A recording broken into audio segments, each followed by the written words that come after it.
Wojciech, enfin là en l'occurrence Marie et Wojciech parce que c'est une réécriture, ça opère par fragments. Chaque metteuse en scène a sa façon de mettre dans l'ordre des fragments et il y a des choses qui restent obscures, énigmatiques et il me semblait que faire venir la musique, la danse, c'était une façon de permettre aux spectateuristes de se laisser aller dans des sensations et accepter parfois de pas tout comprendre avec son mental.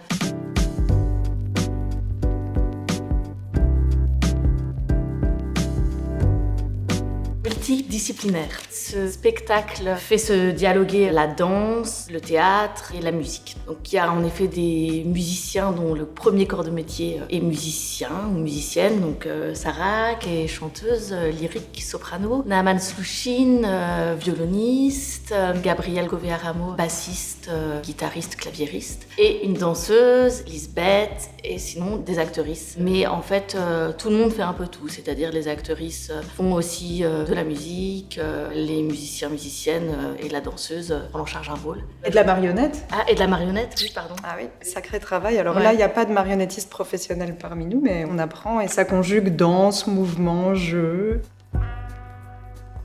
Féminicide, pas une de plus. Donc évidemment, là, le sujet de la pièce, comme Pauline a eu envie de le traiter, c'est précisément de poser une nouvelle vision sur cette pièce qui est célébrissime, Wojciech de Büchner, et de se dire, mais en fait, on n'adresse pas cette pièce et on n'en parle souvent pas du point de vue de Marie, qui est quand même, il faut bien le dire, elle se fait assassiner par Wojciech. Il y a eu vraiment tout un travail de réécriture pour intégrer ce female gaze un peu par opposition au male gaze, donc de pas faire une pièce à travers les yeux toujours des protagonistes masculins, mais plutôt à travers les yeux de la protagoniste féminine. Et donc, c'est vrai que je trouve ça très très beau que dans la réécriture de Pauline, il y a 3 rôles féminins, une danseuse, une chanteuse et une comédienne, mais qui dansons, chantons toutes les 3 et jouons toutes les 3, plus l'enfant de Wojciech qui, dans ce cas-ci, a été, on a pris la décision que ce serait une petite fille. Et donc, il y a vraiment cette idée d'une présence féminine et d'une parole et d'une vision féminine qui devient très très importante et qui prend une substance, je crois, beaucoup plus intéressante et beaucoup plus dense que dans la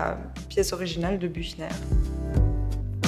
Santé mentale. La question de la santé mentale est aussi au cœur de la pièce. Wojciech est cobaye pour des industries pharmaceutiques, donc il a un régime alimentaire là à base de pilules, il doit prendre toujours les mêmes. Il y a aussi des cadences au travail qui sont beaucoup trop élevées, un stress, une pression sur les travailleurs, les travailleuses et notamment sur Wojciech, qui fait qu'en effet, il est en proie à des délires, à des hallucinations et la santé mentale vient croiser la problématique de la santé au travail aussi.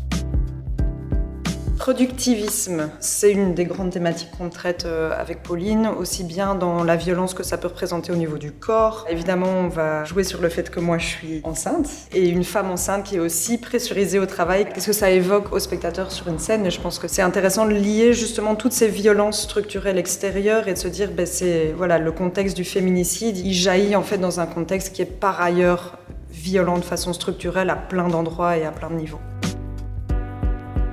Réécriture. On me présente souvent comme une autrice, d'une certaine façon oui, puisque j'écris des mots, mais en fait moi je me considère comme poursuivant le dialogue avec un auteur. En fait souvent je lis des textes et je me dis mais j'ai envie de dire, enfin il y a quelque chose qui me convient pas, souvent il y a quelque chose qui me scandalise et me fascine dans un texte. Wojciech, il est monstrueux dans ses actions, et puis il y a d'autres moments où il est émouvant quand il est victime. Donc parfois il est bourreau, parfois il est victime, et en fait c'est insupportable, on préférerait qu'il soit tout le temps bourreau, ce serait plus simple. Et donc oui, c'est vrai que c'est une réécriture, mais qui vient tellement d'un dialogue que j'ai eu l'impression d'avoir eu avec Büchner que j'ai l'impression que je prolonge une discussion. C'est Lisbeth. Lisbeth, donc, c'est la danseuse et comédienne qui interprète le rôle de Marie dans la pièce, donc qui est une figure centrale qui se fait assassiner par son compagnon Wojciech. Je pense que le fait que ce soit une danseuse a une grande importance parce que, comme le disait plutôt Pauline, la danse fait surgir aussi des choses qui ne peuvent pas toujours être traduites par les mots, et donc on a fait un travail vraiment important de mouvement qui donne à voir aussi le fait que des mouvements, ça peut être interprété de manière très très différente selon les points de vue. Une des stratégies des avocats de la défense, donc de l'avocat de Wojciech, ça va être de salir la victime, c'est souvent comme ça. Elle l'a bien cherché, ou elle était folle et tout ça. Donc à chaque fois, la victime qui est morte, on réinterprète ses mouvements avec le point de vue et ce qu'on a envie de coller sur elle.